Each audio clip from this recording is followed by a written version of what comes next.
Selamat berjumpa kembali dalam video pembelajaran fisika. Pada video ini kita akan belajar tentang pembiasan cahaya pada lensa, yaitu sifat cahaya saat melewati lensa, baik itu nanti lensa cembung maupun pada lensa cekung. Seperti halnya yang terjadi pada video pembelajaran sebelumnya, yaitu tentang pemantulan cahaya pada cermin.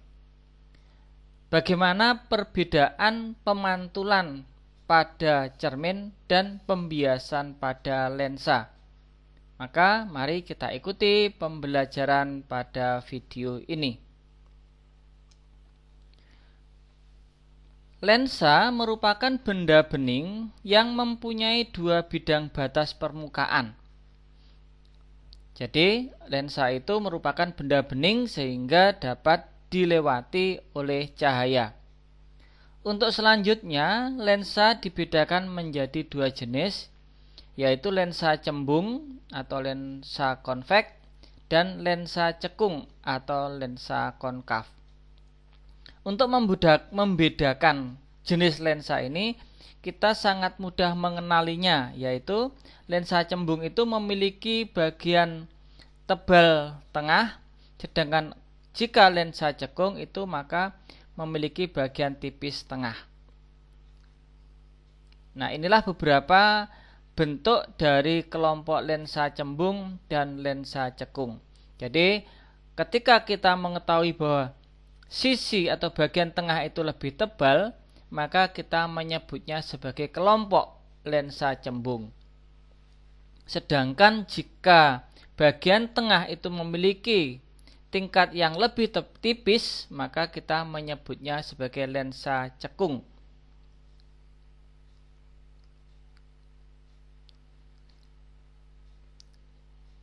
Dari tampilan gambar ini, maka nama-nama dari masing-masing bentuk lensa itu adalah sebagai berikut. Jadi jika permukaan kanan dan kiri itu adalah permukaan cembung, maka kita menyebutnya adalah bikonveks. Sedangkan jika salah satunya cembung dan datar, kita menyebutnya adalah plan konveks. Sedangkan kalau permukaannya adalah permukaan cembung dan cekung seperti bulan sabit ini, maka kita menyebutnya adalah lensa konveks konkav. Ini seluruhnya merupakan kelompok lensa cembung.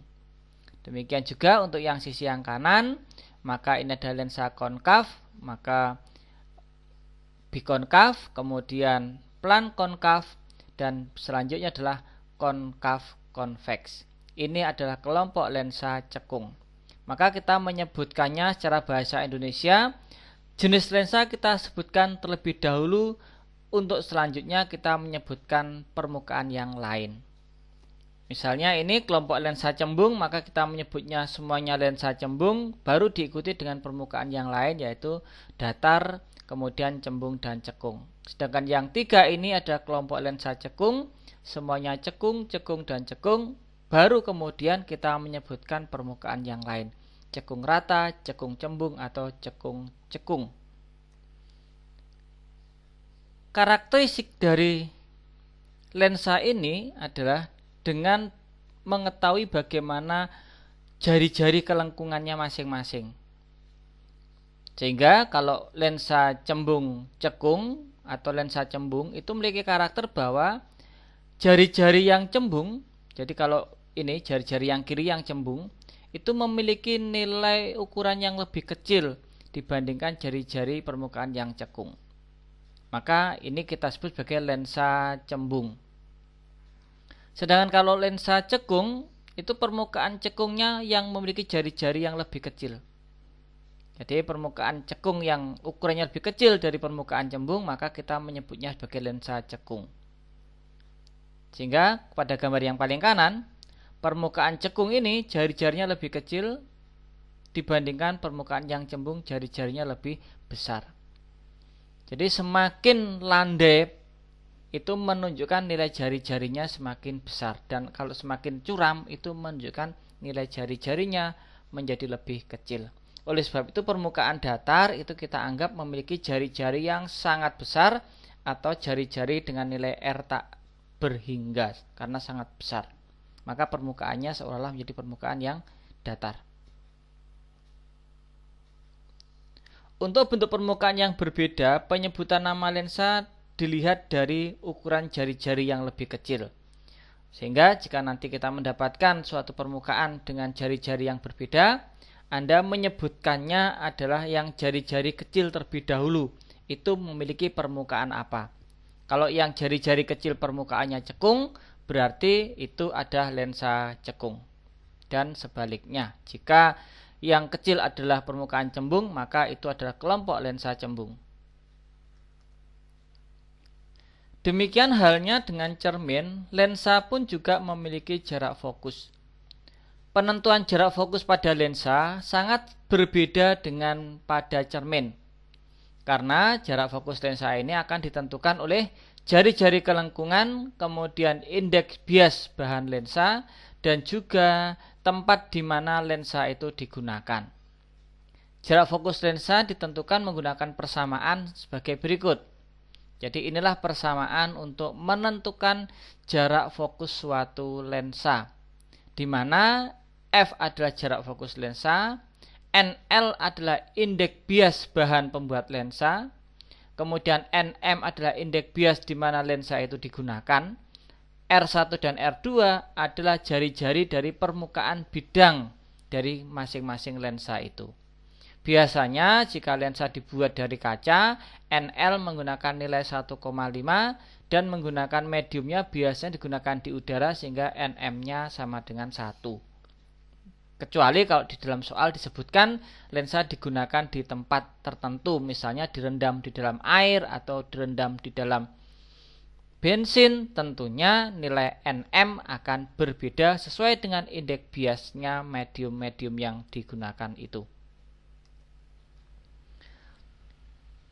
Maka ketentuannya adalah jika permukaannya itu cembung, maka dia memiliki jari-jari bertanda positif. Sedangkan jika permukaannya cekung, maka memiliki jari-jari bertanda negatif. Ini penentuan tentang tanda oleh permukaan bidangnya. Dan jika permukaan datar, maka nilai dari R-nya tak hingga atau 1/R itu nilainya sama dengan 0. Sehingga kalau misalnya kita gunakan permukaan datar, maka salah satu dari 1/R1 atau 1/R2 itu kita nilai sama dengan 0. Sehingga akhirnya kita akan menemukan nanti bahwa jarak fokus lensa itu bisa bertanda positif atau bertanda negatif. Manakala bertanda positif, itu menunjukkan bahwa merupakan bentuk dari lensa cembung sifat-sifatnya. Dan jika bertanda negatif, berarti dia memiliki sifat sebagai lensa cekung. Berikut ini untuk melihat bagaimana permukaan cekung dan cembung bisa digunakan menentukan untuk lensanya. Nah, di sini kita bisa melihat bagaimana memiliki permukaan sisi cembung dan ini permukaan sisi cembung. Maka kita menyebutnya ini adalah biconvex karena ini permukaan cembung dan juga permukaan cembung. Jari-jarinya yang kecil yang 20 cembung, ya, maka ini adalah biconvex. Kalau kemudian lensa itu kita geser nilainya, misalkan kita geser di sini sehingga dia akan memiliki jari-jari.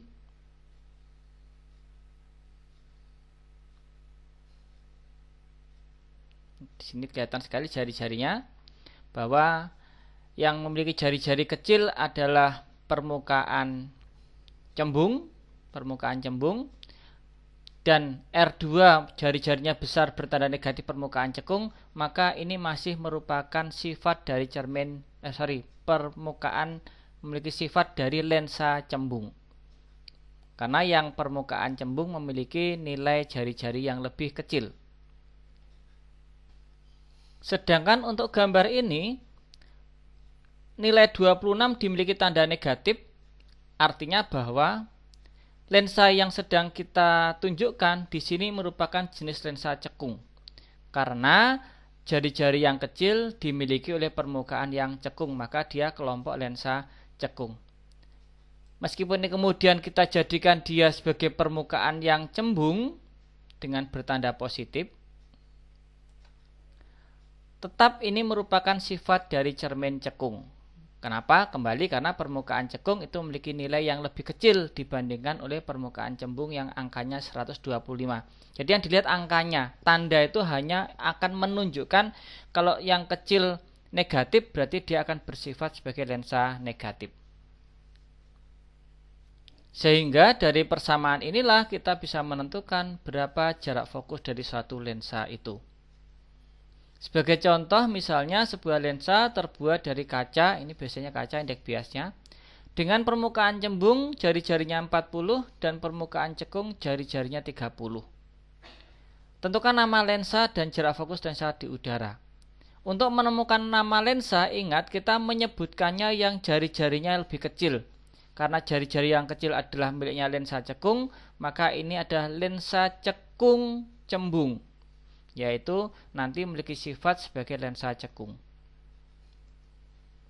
Maka lensa cekung cembung karena jari-jari yang cekung bernilai yang lebih kecil. Kita gunakan persamaan 1/f dengan indeks bias lensanya 1,5 dan R1 maupun R2, ini Anda boleh menentukan R1 dan R2 yang mana saja boleh Anda bolak-balik, tetapi tandanya tetap harus konsisten. Jika permukaannya cekung, maka dia akan bertanda negatif. Jika permukaannya cembung, maka dia akan bertanda positif. Maka di sini R1-nya yang dianggap sebagai yang cekung, R2-nya kita anggap yang cembung. Maka tandanya negatif melekat pada permukaan cekung. Ini Anda pindahkan boleh 40 yang depan, negatif 30-nya yang belakang juga tidak menjadi permasalahan dalam menghitungnya. Boleh-boleh saja. Setelah kita hitung, maka kita dapatkan nilai jarak fokusnya adalah negatif 8 cm. Jarak fokus bertanda negatif itu menunjukkan bahwa merupakan jenis lensa cekung.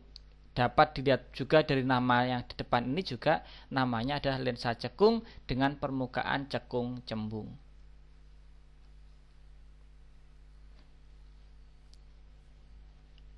Berikutnya adalah tentang sinar istimewa pada lensa tipis. Lensa cembung itu biasanya kita beri tanda positif karena jarak fokusnya bertanda positif, maka ini adalah lensa cembung. Memiliki ruang-ruang seperti pada cermin, ya, O ke F sebagai ruang 1, F dan 2F sebagai ruang 2. Jadi kita menggunakan namanya seperti itu.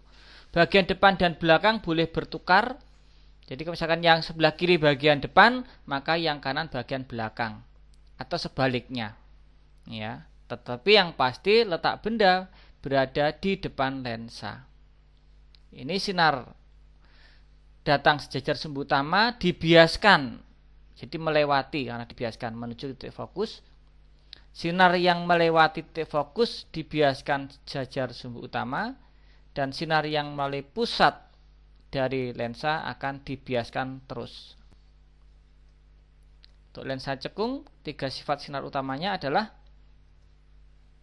yang sejajar sumbu utama akan dibiaskan seolah-olah dari titik fokus, jadi akan disebarkan. Sedangkan jika yang menuju ke titik fokus akan dibiaskan sejajar sumbu utama, dan yang melewati O akan diluruskan. Jadi ini 3 sinar istimewa pada masing-masing lensa, baik cembung maupun cekung. Sehingga pengenalan tentang ruang pada lensa itu harus dipahami juga karena akan membantu Anda dalam menentukan sifat bayangan. Bahwa sifat bayangan itu memiliki pasangan. Sifat maya itu pasti bersama dengan sifat tegak, dan sifat nyata pasti berpasangan dengan sifat terbalik. Sedangkan untuk menentukan apakah diperbesar ataukah diperbesar, kita bisa melihat dari hubungan letak objek benda terhadap letak bayangannya, bahwa benda ditambah ruang bayangan harus ketemu dengan nilai 5. Jadi kalau misalkan ruang bendanya lebih kecil dibandingkan ruang bayangannya, itu menunjukkan bahwa sifat bayangan sedang diperbesar. Maka kita bisa melihat bagaimana simulasi pembentukan bayangan pada masing-masing lensa sebagai berikut ini.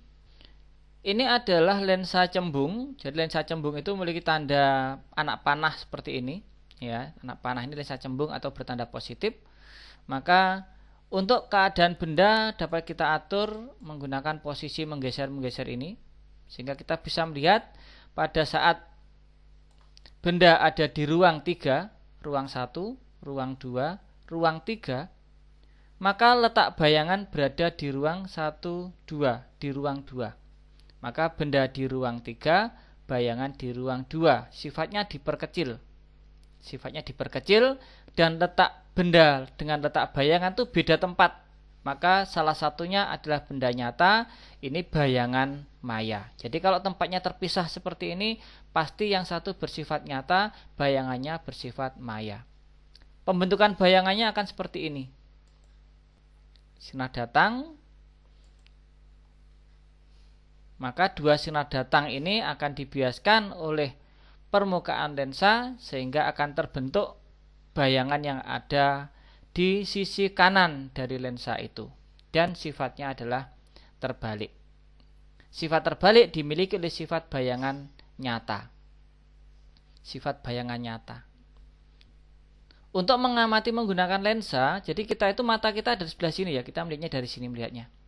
Ini dari sini. Sehingga karena kita melihatnya dari sini, untuk mendapatkan bayangan ini kita tidak bisa melihat secara langsung. Ini harus kita letakkan pada suatu layar. Kurang lebih seperti ini prosesnya. Nah, jadi bayangan itu akan kita tempelkan pada layar seperti ini. Jadi bendanya ada di sebelah kiri. Ini lensanya, kemudian bayangan terbentuk di sebelah di belakangnya. Maka untuk melihatnya ini kita perlu mendapatkan layar ini. Dan layar ini menempatkannya pun tidak boleh sembarangan, karena kalau sembarangan gambarnya akan buram. Ya, ini gambarnya tidak akan jelas. Maka untuk menempatkan harus dengan sangat benar sehingga didapatkan warna cahaya yang sangat jelas. Itu artinya tempat bayangan sudah pas kita tentukan. Nah, seperti ini. Karena kalau terlalu jauh nanti juga gambarnya pun juga tidak akan jelas. Misalkan ini supaya digeser ke seperti ini. Nah, maka posisinya tidak akan bagus ya, seperti itu. Inilah sifat bayangan nyata ya, seperti ini. Kita dapat melihatnya menggunakan layar. Untuk benda-benda yang lain kita bisa menggeser-geser posisi ini. Kalau di ruang 2 maka bayangan di ruang 3, maka sifatnya diperbesar. Sedangkan jika berada di ruang 1, jika ada di ruang 1, ini di ruang 1, maka bayangan berada di ruang 4. Ingat, kalau di sini ruang 1, ruang 2, ruang 3 itu adalah miliknya benda. Untuk bayangan di sebelah sini adalah ruang 4. Karena bayangan ruang 1 di sebelah kanan, bayangan ruang 2 di sebelah kanan, bayangan ruang 3 di sebelah kanan. Maka bayangan yang ada di sebelah kiri bergabung dengan benda itu adalah bayangan yang berada di ruang 4. Sifatnya adalah maya. Karena sifatnya adalah maya, kalau mata kita mengamatinya dari sebelah yang pada digerakkan mouse-nya ini menunjukkan bahwa kita bisa langsung melihat menggunakan lensa. Bayangan yang dapat langsung dilihat menggunakan lensa ini sifatnya adalah maya. Dapat dikenali juga karena sifatnya tegak. Jadi kalau sifatnya tegak bersifat maya, dan ini diperbesar juga. Untuk lensa cekung, pembentukan bayangan lensa cekung akan seperti ini. Ya, jadi ini sebagai lensa cekungnya, ya. Lensa cekung sifatnya seperti ini, bentuknya anak panah dibalik. Ini adalah bendanya. Maka sifat sinarnya akan menghasilkan sifat bayangan sebagai berikut.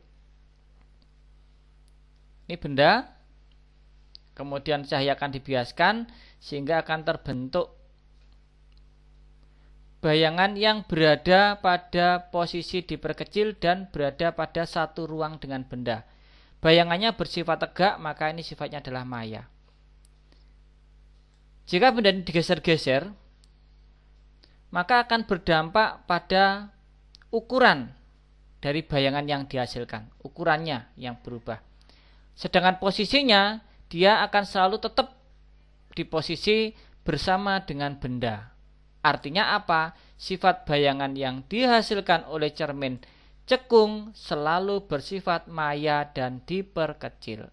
Sedangkan untuk simulasi Anda bisa menggunakan bahan ini untuk belajar menentukan, menggambar bayangan-bayangan yang dihasilkan oleh setiap lensa itu. Dengan demikian, sifat lensa itu memiliki sifat kebalikan dengan cermin. Jadi kalau cermin itu sifatnya memantulkan sinar, jika lensa sifatnya meneruskan sinar. Maka sifat-sifat tiga sinar istimewa pada lensa itu mirip seperti pada cermin tetapi berlawanan. Maka lensa cembung berlawanan sifatnya ya dengan lensa cekung. Dan juga sifat lensa cembung sama dengan sifat cermin cekung. Sifat lensa cembung sama dengan sifat pada cermin cekung. Hanya mengganti kalimat memantulkan pada cermin, kita ganti menjadi kata meneruskan untuk pada lensa. Contoh pembentukan bayangan, jadi sudah disebutkan Pak Dedi. Jadi ini adalah ruang benda 1, 2, 3, 4. Yang di sebelah sini adalah ruang benda nomor 4 seluruhnya. Jika ini sebagai ruang bayangan, maka ini ruang bayangan 1, 2, 3. Ada ruang bayangannya. Maka untuk yang sebelah dengan benda menjadi ruang bayangan nomor 4. Jadi ruang bayangan nomor 4 itu bersama dengan ruang benda. Sedangkan ruang benda nomor 4 bersama dengan ruang bayangan. Demikian juga untuk cermin cekung. Cermin cekung, maka akan selalu mendapatkan sifat bahwa untuk benda yang berada di ruang 4 akan selalu menghasilkan bayangan ya, yang ada di ruang 1 untuk nilai bayangan tersebut. Maka dihasilkan sifat selalu bersifat diperkecil. Karena apa? Benda di ruang 4, bayangan di ruang 1, dan selalu bersifat maya dan tegak. Sedangkan persamaan pada lensa tipis, asal kita sudah mengetahui jarak fokusnya, maka menentukan letak benda dan letak bayangan kita menggunakan persamaan ini. Untuk perbesarannya kita menggunakan persamaan nilai M. M yang menggunakan tanda negatif adalah M yang menghitung menggunakan jarak benda dan jarak bayangan. Jarak bayangan dibagi dengan jarak benda. Kalau menggunakan tinggi bayangan dan tinggi benda tanpa memerlukan tanda negatif. Dan kita gunakan untuk sketsanya sebagai gambar supaya mudah ya. Jadi gunakan sketsa. F bertanda positif kalau lensa cembung. Dan sebaliknya jika lensanya cekung, harus diingat F-nya bertanda negatif. Bagi contoh soalnya sebagai berikut. Sebuah benda berada 6 cm di depan lensa cembung berjarak fokus 4 cm. Tinggi bendanya adalah 10 mm. Dengan demikian kita bisa menghitungnya menggunakan persamaan 1/f. Ini data-data tinggal kita masukkan. 6 sebagai jarak benda, maka jarak bayangannya adalah S aksennya. Jarak fokusnya karena ini adalah lensa cembung, maka F-nya bertanda positif. Tinggal kita hitung mendapatkan S aksennya 12 cm. Untuk menghitung perbesaran kita gunakan minus S aksen dengan S, maka mendapatkan minus 2. Angka 2 menunjukkan diperbesar, dengan tanda minus ini nanti akan menunjukkan tentang sifat bayangan yang lain. Tapi sementara kita dapatkan bahwa nilainya 2 ini artinya diperbesar. Kemudian nilai M sama dengan kita menggunakan nilainya adalah menggunakan minus 2 untuk menghitung tinggi bayangan. Kita dapatkan tinggi bayangan adalah minus 20. Sehingga tinggi bayangan yang bertanda minus dan M yang bertanda minus. Tanda minus ini sama seperti pada cermin kemarin. Tanda minus artinya adalah terbalik. Berarti ini terbalik diperbesar. S aksen yang bertanda positif adalah bersifat nyata. Konsekuensi dari tanda terbalik, maka S aksennya adalah sifatnya adalah nyata. Jadi ini sifatnya sama persis dengan menghitung pada cermin. Bagaimana sifat terbalik diperbesar dilihat dari M-nya. Jadi kalau bertanda negatif itu artinya bersifat terbalik. Demikian juga kalau mendapatkan H aksen bertanda negatif itu sifatnya adalah terbalik. Sedangkan kalau nilai M-nya angka setelah tanda itu lebih dari 1, itu artinya diperbesar. Sedangkan S aksen jika bertanda positif artinya adalah nyata atau berada di belakang lensa. Karena ini yang kita omongkan lensa. Kalau cermin berada di depan cermin. Ini berada di belakang lensa. Karena yang kita bicarakan pembiasan. Demikian juga untuk soal ini ketika yang diketahui adalah tinggi dan jarak fokus, kemudian menghasilkan sifat bayangan maya dan tinggi bayangan 16 cm. Karena yang diminta sifatnya maya, berarti tinggi bayangan adalah bertanda positif. Karena maya itu selalu bersifat dengan tegak. Tegak maka H aksennya bertanda positif. Kita dapatkan X aksennya minus 2S. Persamaan ini kita substitusikan ke persamaan lensa. Karena lensanya lensa cembung, maka F-nya bertanda positif. Nih lihat, fokusnya 4, cembung, maka nanti F-nya bertanda positif. Dengan demikian, sifat maya dan tinggi bayangan 16 mm dapat ditentukan pada saat benda itu diletakkan 2 cm di depan lensa cembung. Jadi jaraknya 2 cm akan menghasilkan sifat bayangan ini. Sedangkan untuk soal yang terakhir ini merupakan sifat terbalik. Jadi kita hanya tinggal menentukan karena terbalik berarti tinggi bayangan bertanda negatif. Maka di sini H aksen nanti bertanda negatif. Nah di sini. Dan untuk langkah selanjutnya kita terapkan persamaan pada lensa ini dengan mengganti nilai S aksennya sama dengan S dan juga nilai F-nya sama dengan 4 cm tapi ingat bertanda positif. Karena lensa cembung. Kalau lensa cekung nantinya menjadi negatif. Ingat-ingat, lensa cembung F-nya bertanda positif. Dari hitungan ini kita dapatkan bahwa letak benda adalah 8 cm di depan dari lensa tersebut. Maka dengan demikian, konsep tentang pembiasan pada lensa sudah selesai. Selamat untuk mempelajari video pembelajaran ini.